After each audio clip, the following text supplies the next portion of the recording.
কখনো বিশ্বের একচ্ছত্র রাজা, কখনো কমেডিয়ান, কখনো ত্রাণকর্তা, আবার কখনো যুদ্ধ বাঁধিয়ে হয়ে ওঠেন চরম আগ্রাসী। এবার তার শখ হলো কার্ডিনালদের পোপ হবেন।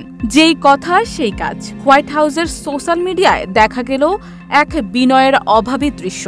যুক্তরাষ্ট্রের প্রেসিডেন্ট ডোনাল্ড ট্রাম্প সাদা বিশপীয় পোশাকে, মাথায় মাইটার, গলায় বড় ক্রুশ, আঙ্গুল উঁচিয়ে এমন ভঙ্গিতে দাঁড়িয়ে আছেন যেন নতুন পোপ ইতোমধ্যেই নির্বাচিত হয়ে গেছেন ওয়াশিংটনে। পোপ ফ্রান্সিসের মৃত্যুর শোক এখনও ক্যাথলিক বিশ্ব কাটিয়ে উঠতে পারেনি। কার্ডিনালরা যখন নতুন পোপ নির্বাচনের তোড়জোড় করছেন, তখনই কৃত্রিম বুদ্ধিমত্তার কারসাজি দিয়ে এমন পোপ সেজে ছবি প্রকাশ করা হয়। ওয়ালটন আবারও মিলিয়নিয়ার অফারে ওয়ালটন ফ্রিজ কিনে আপনিও হয়ে যেতে পারেন মিলিয়নিয়ার। মিলিয়নিয়ার ছড়াছড়ি দেশ জুড়ে, এটা শুধু ওয়ালটনই পারে। আর এতেই ক্যাথলিক সম্প্রদায়ের তুমুল সমালোচনার মুখে পড়েন ট্রাম্প। এ নিয়ে new York state Catholic conference এক্সে কড়া বিবৃতিতে বলেছে, এই ছবিতে কোনো চালাকির ছিটে ফোটাও নেই। মিস্টার প্রেসিডেন্ট, এখন শোকের সময়, শোয়ের নয়। বিশ্লেষকদের মতে এটি অসামান্য অসংবেদনশীলতার একটি উদাহরণ। এদিকে অনেক নেটিজেন ছবিটিকে সিজার মিলে কার্ডিনাল সংস্করণ বলে ব্যঙ্গও করেছেন। ঘটনার মজার দিক হলো, ছবিটি পোস্ট হওয়ার মাত্র কয়েকদিন আগেই সাংবাদিকদের সামনে ট্রাম্প বলেন, আমি পোপ হতে চাই।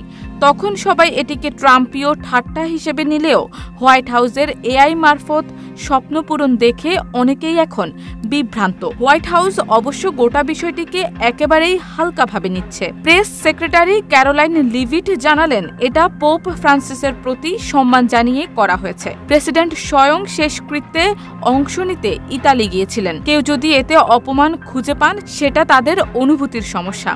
অবশ্য ক্যাথলিকদের ধারণা এটি ধর্মীয় পবিত্রতার স্পষ্ট উপহাস।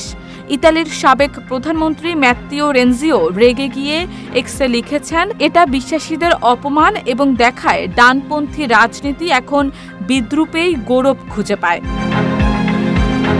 ইতোমধ্যে সামাজিক যোগাযোগ মাধ্যমে পপ ট্রাম্প নামক হ্যাশট্যাগে শত শত মিম তৈরি হয়ে গেছে। কারো মতে তিনি হিজ হলিনেস অফ হিপোক্রেসি, কারো মতে পন্টিফ অফ পপুলিজম। তবে কিছু ট্রাম্প সমর্থক একে ব্রিলিয়ান্ট ট্রল হিসেবে উদযাপন করছেন। একজন ব্যবহারকারী লিখেছেন, ট্রাম্প যদি পোপ হন, অন্তত লম্বা বক্তৃতাগুলো মনোযোগ দিয়ে শুনতে পারতাম। পোপ ফ্রান্সিসের মৃত্যু এবং পরবর্তী সময়টি ক্যাথলিকদের কাছে অত্যন্ত গুরুত্বপূর্ণ ও সংবেদনশীল। এমন মুহূর্তে এরকম একটি ছবি সরকারি প্ল্যাটফর্ম থেকে প্রচার করা ধর্মীয় অনুভূতিতে আঘাত করেছে বলেই অধিকাংশ বিশ্বাসীর মত। শারমিন নিশু, ঢাকা পোস্ট।